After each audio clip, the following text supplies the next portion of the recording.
Everyone, હું HK Barad cooking ચેનલમાંથી બોલું છું. આજે આપણે બનાવીશું ઘઉંના અને બાજરીના લોટના ક્રિસ્પી એવા શક્કરપારા. ઘઉં અને બાજરીના લોટના શક્કરપારા બનાવવાના છે. ઘઉંનો લોટ 1 વાટકી છે, 1 વાટકી બાજરીનો લોટ છે. બંને ચાળીને કમ્પ્લીટ કરીને મૂકેલા છે.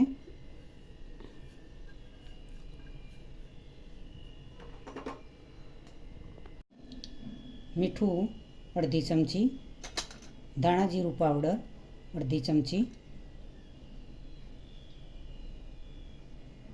મરચું નોર્મલી એડ કરીશું,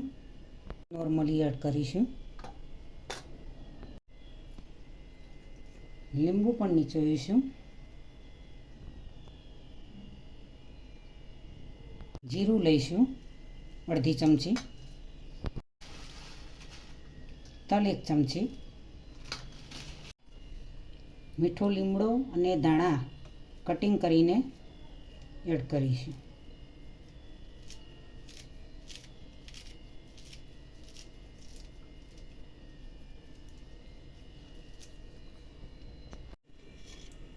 એક ચમચી તેલ એડ કરીશું. હવે બંને લોટને મિક્સ કરી દઈશું મસાલા સાથે.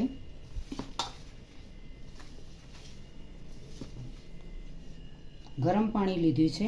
ગરમ પાણીમાં લોટ બોધવાથી ખૂબ જ સોફ્ટ શક્કરપારા બનશે. તેલ પણ એડ કરવાથી સરસ એવા નરમ બનશે.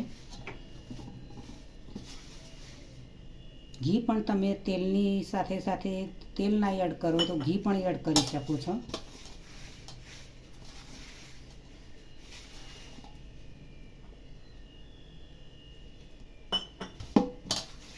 જેટલું તેલનું મોયણ કે ઘીનું મોયણ વધારે રહેશે એટલા શક્કરપારા મુલાયમ બનશે, જેથી ખટ્ટા મીઠા શક્કરપારા લાગે.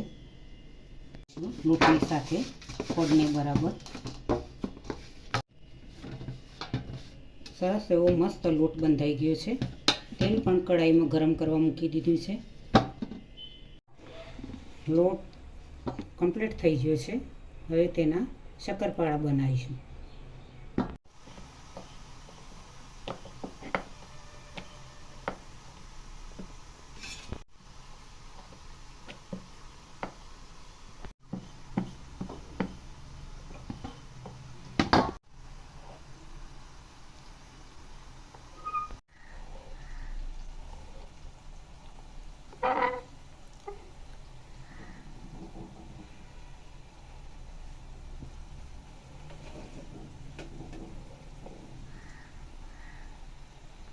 તેલ પણ ગરમ થઈ ગઈ છે.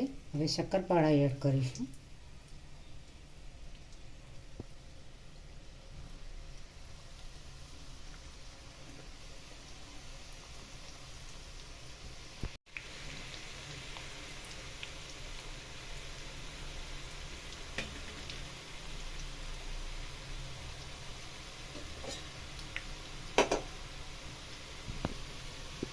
હવે શક્કરપારા ફેરવી દઈશું અંદર. એક બાજુ થઈ ગઈ છે, બીજી બાજુ પણ થવા દેવી પડશે.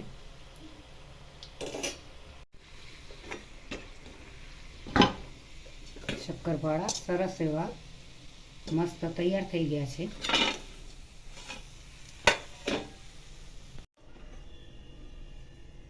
દરેકના ઘરે આ રીતે અલગ અલગ પ્રકારના શક્કરપારા બનતા જ હોય છે. તેમાં ઘઉંના લોટના પણ બનતા હોય છે, મેદાના લોટના પણ બનતા હોય છે, પણ આ રીતે અલગ જ રીતથી ઘઉંનો લોટ અને બાજરીના લોટના ભાગ્યે જ કોઈ જ બનાવતું હોય છે. તો મિત્રો, આ નવી જ રીતના શક્કરપારા હું આજે બનાવ્યા છે. તો જરૂરથી મિત્રો તમને ગમ્યા હશે, મારી રેસીપી તમને ગમી હશે. મીઠા સરસ એવા બાજરીના અને ઘઉંના લોટના શક્કરપારા મસ્ત એવા તૈયાર થઈ ગયા છે. ક્રિસ્પી અને કડક એવા મીઠા અને ખટ્ટા મીઠા તૈયાર થઈ ગયા છે. તો જેવા બજારમાં મળે છે એવા તમે ઘરે પણ ઓછા સમયમાં આ રીતે શક્કરપારા ઘરે પણ બનાવી શકો છો સરળ પદ્ધતિથી. અને બાજરીના લોટના શક્કરપારા તમે તહેવાર પર પણ આ રીતે બનાવી શકો છો. બનાવીને સૂકા નાસ્તા તરીકે આ રીતે તમે ડબ્બામાં ભરીને લાંબા સમય સુધી રાખી શકો છો અને જ્યારે ભૂખ લાગે ત્યારે તમે ખાઈ શકો. બાળકો સ્કૂલમાં જાય તો પણ તમે આ રીતે ડબ્બામાં ભરીને બાળકોને આપી શકો. થી તમને મારી આજની રેસીપી ગમી હશે. સરસ એવા મીઠા શક્કરપારા કડક અને સરસ સોફ્ટ એવા બન્યા છે. ખાવાની ખૂબ જ મજા આવે. નાનાથી મોટાને સૌને શક્કરપારા ખૂબ આવતા. તમે ચા સાથે પણ શક્કરપારા ખાઈ શકો. તો મિત્રો, આજની રેસીપી તમને જરૂરથી મારી ગમી હશે તો મારી ચેનલને સબસ્ક્રાઈબ કરજો, મારા વિડીયોને લાઈક કરજો, શેર કરજો, બને તો કોમેન્ટ કરજો.